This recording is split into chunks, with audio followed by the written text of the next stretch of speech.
بسم اللہ الرحمن الرحیم۔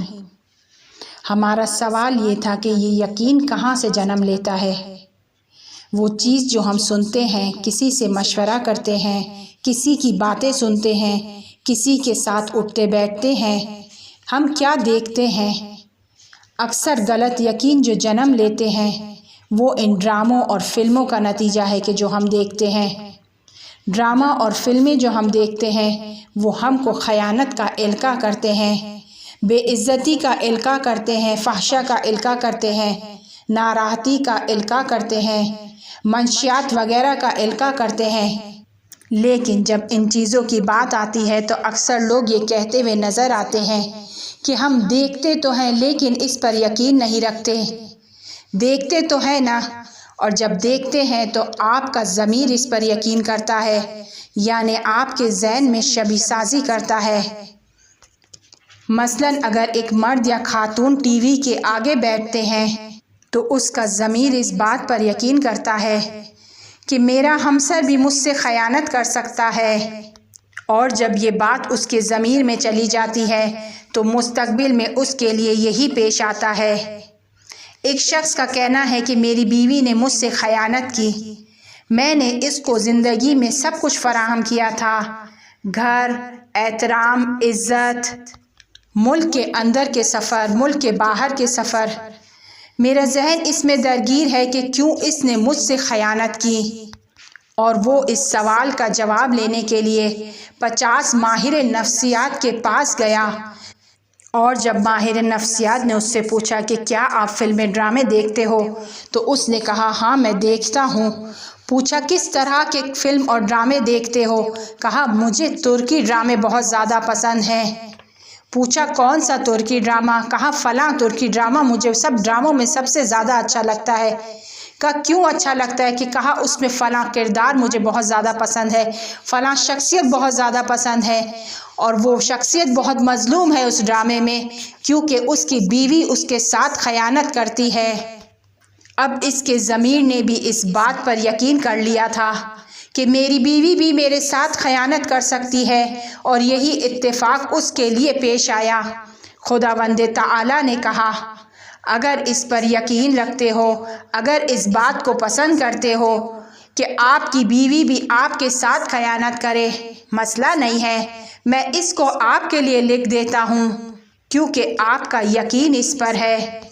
اور یہی سب کچھ ہماری زندگی میں پیش آ رہا ہے، ہمارا ضمیر اس بات پر یقین کر لیتا ہے۔ ہماری لڑکیاں جب ڈراموں کو دیکھتی ہیں تو وہ اس کے ضمیر میں یہ بات بٹھا لیتی ہے کہ جب میں نے سسرال جانا ہے، شوہر نے ظلم کرنا ہے، ساس نے ظلم کرنا ہے، سب نے مجھ پر پابندیاں لگانی ہیں، اور یہی اس کے ضمیر میں یقین کی صورت میں بدل جاتا ہے، اور پھر یہی سب اس کے ساتھ پیش آنے لگتا ہے، اور یہی یقین پھر ہماری تقدیر بن جاتا ہے۔ علمی تحقیق کے مطابق دنیا کا سب سے زیادہ خوش ترین ملک کون سا ہے؟ اور جب اس بات پر تحقیق کی گئی تو معلوم ہوا کہ وہ نہ امریکہ ہے، نہ ایران ہے، نہ یورپ ہے، نہ فرانس ہے، نہ انگلستان ہے، نہ انگلینڈ ہے، نہ لندن ہے، یعنی وہ ملک کے جہاں پر ہنسنا رونے کے مقابلے میں زیادہ ہے، وہ ملک پاکستان ہے۔ کیوں؟ کیونکہ پاکستانی ٹی وی کم دیکھتے ہیں۔ زندگی کا لائف اسٹائل اتنا ہارڈ ہے کہ ٹی وی کے لیے ٹائم بہت کم ملتا ہے۔ فلم کا رجحان پاکستان میں بہت زیادہ کم ہے، بہت کم لوگ فلمیں دیکھتے ہیں، اتنی مصروف زندگی ہے کہ اب دشمن نے سوچا کہ کہاں سے حملہ کیا جائے۔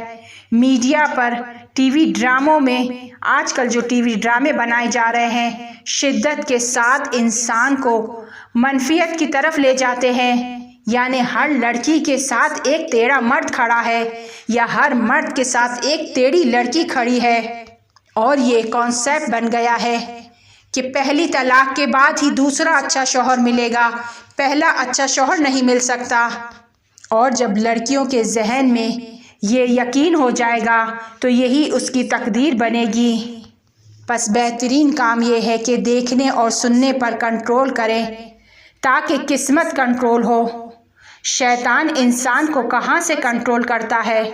القاء کرتا ہے غلط قسم کے یقینوں کا، فقر و فحشا کا القاء کرتا ہے، اسی طرح لڑکوں کو القاء کرتا ہے کہ کس طرح بیوی کے ساتھ زیادتیاں کرنی ہیں، ظلم کرنے ہیں، اسے دبا کے رکھنا ہے۔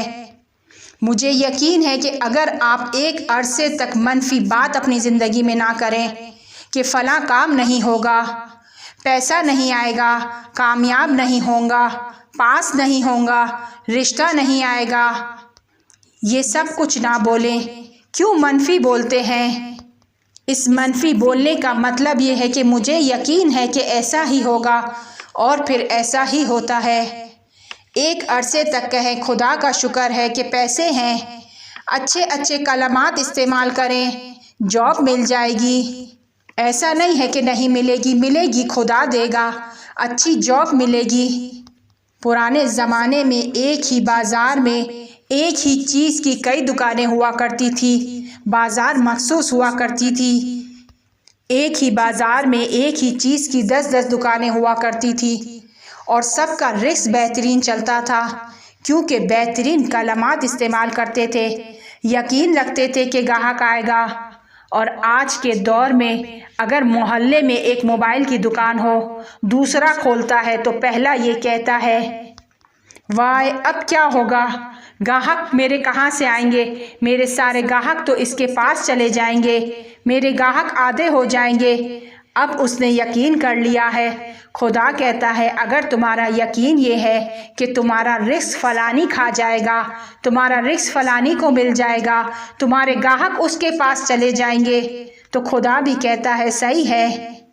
اگر تمہارا یقین یہ ہے کہ تمہارا رزق فلانی کھائے گا تو میں تمہارا رزق بھی اس کو دے دیتا ہوں۔ اس جملے کو حفظ کریں، یاد کریں، لکھ کے جگہ جگہ لگا کے رکھیں، گھر میں، آفس میں، بلڈنگ میں، آنے جانے کے راستے میں، سب جگہ اس کو لکھ کر رکھیں۔ بہت ساری مشکلات حل ہو جائیں گی۔ اپنے ضمیر میں اس کو فٹ کر دیں کہ خدا کا خزانہ بے نہایت ہے، اس کے یہاں کسی قسم کی کمی نہیں ہے۔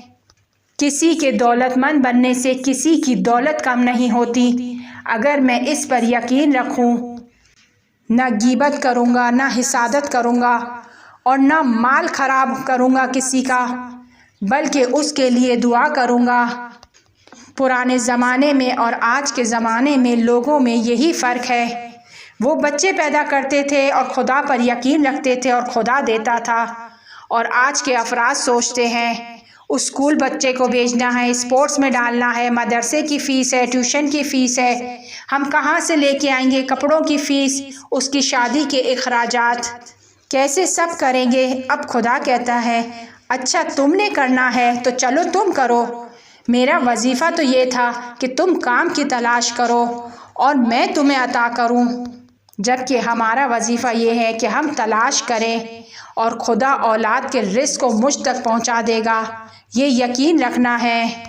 بعض کہتے ہیں کہ نہیں پیسے کی بات نہیں ہے بلکہ تربیت کی بات ہے، معاشرہ بہت زیادہ خراب ہو گیا ہے، ہم تربیت نہیں کر سکتے ہیں۔